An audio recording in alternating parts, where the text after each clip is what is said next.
You say their name, say Chambers are looking for you, hey, they gone, they running, they be scared, you know. They will kill you in a minute with no hesitation. In many places, the crack trade has transformed small-time hoodlums into big-time entrepreneurs. Among the most remarkable examples is the notorious Chambers Brothers gang of Detroit. Authorities say the Chambers Brothers who made this home video didn't even bother to count the $1 bills because it took too long. Should we throw these ones away, man, since we got $500,000? Well, I tell you what we can do. We can give it to the poor. New Jack City is no doubt a cult classic, with plenty of praise and memorable characters, especially Wesley Snipes killing it as Nino Brown. Sit your $5 down before I make change. But as intense as the movie was, it barely scratched the surface. The real guys it was based on, the Chamber Brothers, were way more ruthless and wild than what the film showed. They had couriers deliver the drugs to gang salesmen at more than 500 crack houses. They used violence and intimidation to discourage competitors and to keep gang members in line. Let's find out why. The Chambers Brothers weren't just your average street hustlers, these dudes were on a whole different level. While most old-school gangsters were steering clear of crack because it was too wild and unpredictable, the Chambers Brothers ran straight into that chaos and built an empire out of it. And once they got in, they flipped the entire Detroit drug game on its head. They were bringing in insane amounts of money, like $250 million a year at their peak. And what makes it even crazier is that they came from absolutely nothing. We're talking dirt poor, deep south, barely making it kind of beginnings. Back in Marianna, Arkansas, life was tough in ways most people can't even picture. The Chambers family had 16 people crammed into a tiny cabin, no real space, barely enough food, and definitely no luxuries. They were born into poverty, raised on survival, and grew up in a place where racism wasn't hidden. Confederate flags, old-school hate, and a system built to keep black folks at the bottom. And in that kind of environment, there's no safety net. If something happened, you were on your own. It was a real hotbed. Racism was a real hotbed. Even at one time, one of my brothers was walking up the road. I'm in a little small town called Lee Range, Arkansas. A white guy and his friend was riding a motorcycle, actually deliberately ran over my brother. And nothing was dead.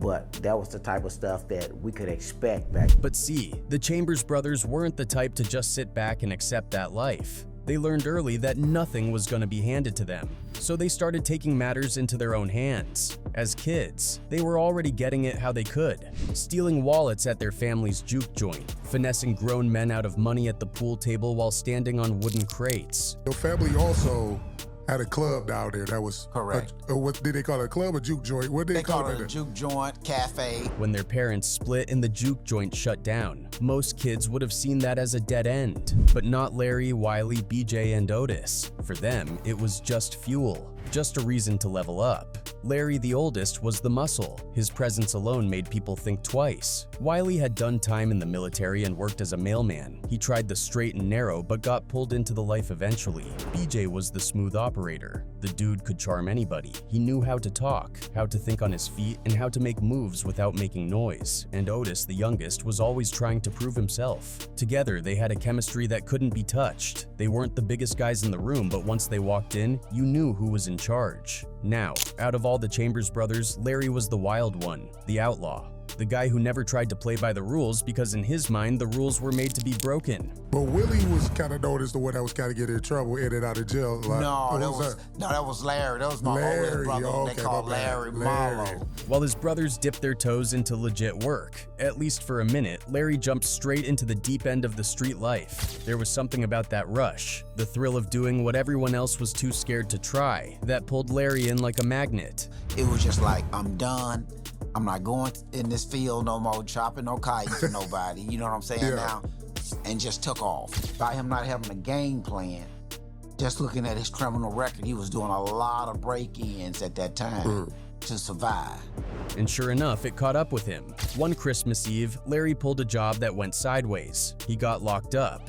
And for most people, that would have been the end of the story, but not Larry. Just a week later on New Year's Eve, the man pulled off a prison escape, but he didn't stop there. He went right back to the streets and started hitting jewelry stores like nothing had changed. That kind of heat doesn't go unnoticed, and before long, the law caught up with him again. This time, they threw the book at him. 40 years. But even prison couldn't contain his energy. Larry broke out more than once, each time with that same fire in his eyes. He was untamed, unpredictable, but all wildfires burn out eventually, and after one final capture, it seemed like Larry was down for good.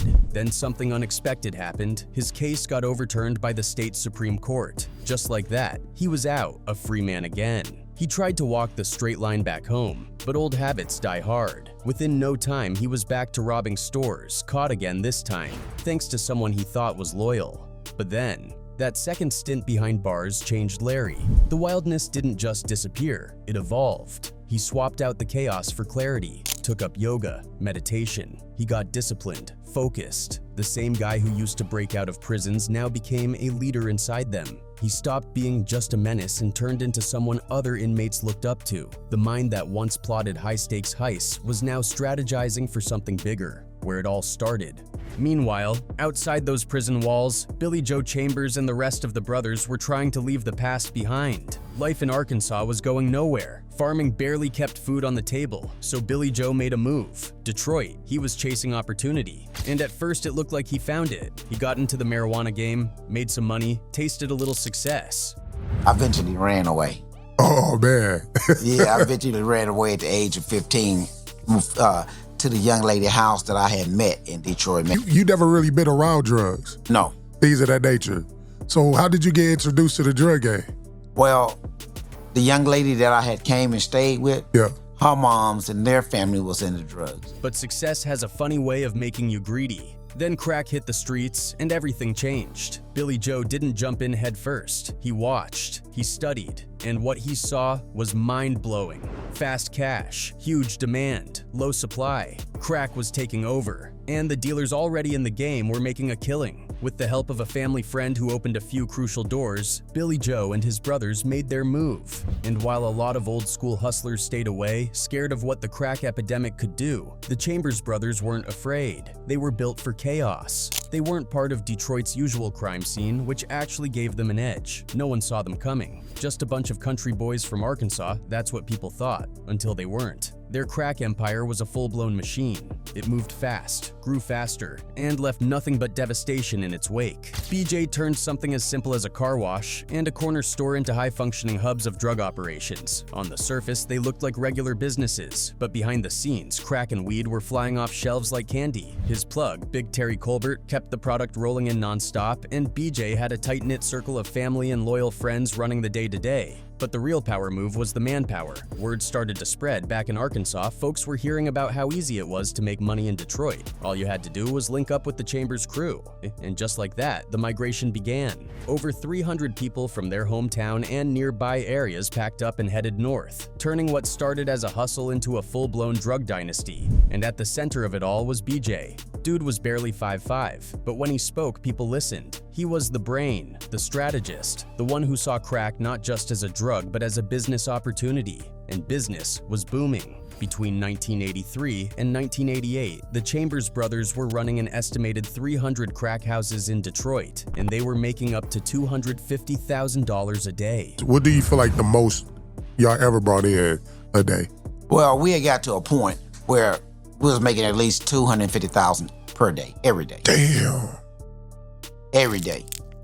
They treated the drug game like a Fortune 500 company. Workers had to follow strict rules. There was a clear chain of command, and they even had marketing tricks. 2-for-1 deals, loyalty discounts. If you were a broke addict trying to get high on a budget, the Chambers brothers had a deal for you. But while they were living it up, riding flashy cars, wearing designer fits, dripping in gold, their customers were falling apart. The neighborhoods they controlled were crumbling under the weight of addiction and violence. And even though the brothers started off as underdogs, the kind you root for in the beginning, it became clear they weren't heroes in this story. They were kings in a crumbling kingdom, and the streets were bleeding because of it. Then 1986 hit and tragedy followed. Their younger brother, Little Joe, died, and the funeral was lavish, dramatic, a final send-off that screamed drug money, limousines, designer suits, everything first class. After burying him, the brothers returned to Detroit with more recruits and a renewed hunger to push harder than ever. But by now, they were too loud, too flashy, too bold. The feds had their eyes on them. They had become the kind of crew that couldn't move without being noticed. And here's where it all started to crumble. What took them down wasn't some brilliant DEA sting operation, it was their own ego. Larry's ex-girlfriend, Patricia Middleton, flipped. She gave law enforcement the blueprint of the operation, the ins and outs of how the whole empire worked. But even with that, it might have taken longer to bring them down, if it wasn't for one fatal mistake. Larry and his top guy, Jack Frost Jackson, got cocky. They started recording themselves, on camera, counting wads of cash, showing off ridiculous amounts of jewelry, walking through homes that looked like mini mansions. Should we throw these funds away, man, since $5? Well, I tell you what we can do. We can give it to the poor. They thought they were bulletproof, but those tapes were gold for the prosecution. The brothers had filmed their own downfall, and they didn't even know it. By the time 1992 rolled around, the party was officially over. The streets that once echoed with whispers of the Chambers brothers' power were suddenly silent, and the feds were kicking down doors. BJ and Otis got picked up. Willie was still out here playing it clean, rocking his Postal Service uniform when they came for him. Larry had already been locked down for a minute, but this time he wasn't just another inmate. He was the top name on the indictment. The cops hit them hard. When they raided their stash spots and properties, they scooped up about $1 million in cold hard cash and enough jewelry to make a rapper jealous. Add to that 68 cars, 250 firearms, and an extra $500K stashed in another corner of the empire. In total, they walked off with 41 luxury whips. Detroit Police Chief William Hart stepped up to the mic, calling it a major win in the so-called war on drugs. But here's the thing, Hart himself got exposed not long after for embezzling a smooth $2 million from the department. He ended up doing 10 years behind bars. Flashback to October 1988. That's when the trial started. The Chambers brothers, along with 10 of their closest soldiers, were all hit with charges ranging from conspiracy to straight-up tax evasion. But what really made jaws drop were the witness statements. People told horror stories about Chambers enforcers throwing folks out of windows or crushing their hands if they were caught tasting the product. Some witnesses got scared off, or worse, but it didn't matter. The walls were already closing in. And while all this was happening, another tragedy struck the family. David, the oldest Chambers brother, passed away from AIDS complications in '87. Just months later, federal indictments came flying in, Larry got picked up again, and just like that, the dynasty started crumbling. For all their flash, fast money, and fly lifestyle, it didn't end like a movie. It ended like real life. All four brothers ended up behind bars. Larry and BJ got hit the hardest with the kingpin charge, that federal sledgehammer reserved for the top dogs. Larry got life. BJ was facing 50, Willie got handed 21, and Otis walked away with 27. But the story didn't stop there. Willie got out in 2007 after nearly 2 decades inside. BJ, who'd caught a lucky break when his kingpin charge was thrown out in '91, had his sentence reduced to 27 years. He served 23 of those and walked out of prison in July 2010. 48 years old and stepping into a world that barely remembered the name Chambers. The game had changed, the blocks had changed, and the throne they once sat on had long been claimed by someone else. The money was burned through or confiscated.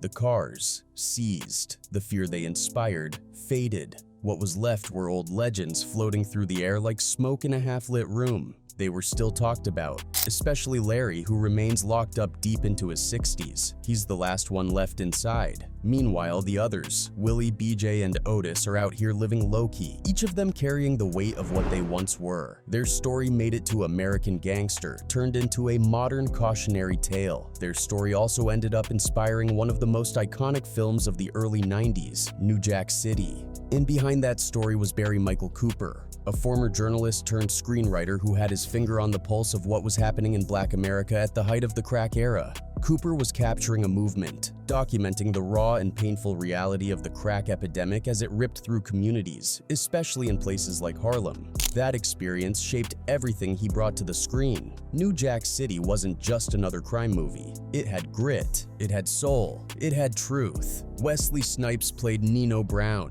a ruthless drug kingpin dripping in charisma and menace. And Cooper didn't stop with New Jack City. He followed it up with Sugar Hill in 1994, another crime drama that again featured Snipes, this time diving into the complex lives of 2 Harlem brothers trying to escape the drug game. That same year, he dropped Above the Rim, a gritty basketball drama starring a young Tupac Shakur, where the line between dreams and the drug trade blurred once again. Together, these three films became known as Cooper's Harlem Trilogy, a cinematic deep dive into the streets of New York during a time when the American dream looked a lot like a gold chain and a pager. What made Cooper's work hit so hard was his ability to weave literary finesse with street knowledge. He could quote Hemingway and Dostoevsky, then turn around and write dialogue that sounded like it was lifted straight from a Harlem dice game. Critic and filmmaker Nelson George once said Cooper was translating an entire world onto the big screen.